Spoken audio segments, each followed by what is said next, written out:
নন্দিনী দিদি, তোমার মুখটা একটু দেখাও, আমার 100টা সাবস্ক্রাইবার আছে। তোমাকে হোটেল খুলতে হবে, কাস্টমাররা দাঁড়িয়ে আছে। দিদি আমও তো ব্লগার। না তোমার তো সাবস্ক্রাইবার কম, তোমার সাথে ভিডিও বানাবো না।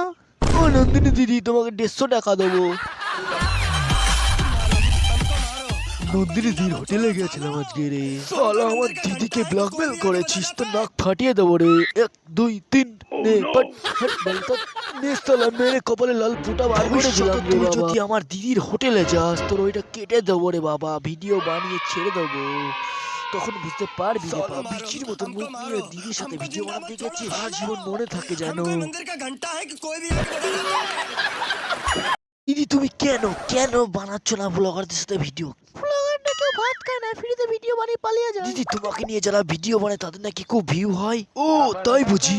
আমিও ব্লগার হতে চাই। 1 2 3। কি বললে তুমি? শেষ ম্যাচ তো লোকাল ট্রেনে উঠেই পড়লাম, এবারে ব্লগ বানানোর পালা। কি নিয়ে ব্লগ বানাবো? বাথরুম নিয়ে ব্লগ বানাই, তাড়াতাড়ি ভাইরাল হয়ে যাবে, কারণ এই টপিকটা কেউ বানায়নি আজ পর্যন্ত। উফ, কি বুদ্ধি রে ভাই। কোন বাথরুমটার ভিডিও বানাই? এইটার বানাই। লোকাল ট্রেনে হেগে আপনার কেমন লাগলো, কেমন ফিলিংস হচ্ছে একটু বলুন আমাদের ক্যামেরায়। ছোট লোক হয়ে না লজ্জা লাগে? No. No.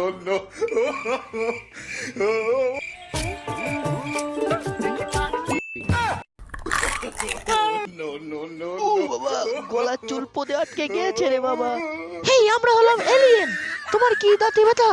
না, আমার পোঙার চুল পদে আটকে গেছে।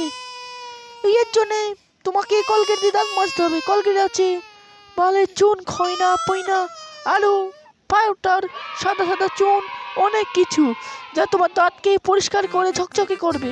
আর দুটো কি বাল চিত্র থাকে আমিও জানে না, আমার বাবাও জানে না, তাই বলছি ফ্লিপকার্ট থেকে অর্ডার করুন এখনই কলগেট।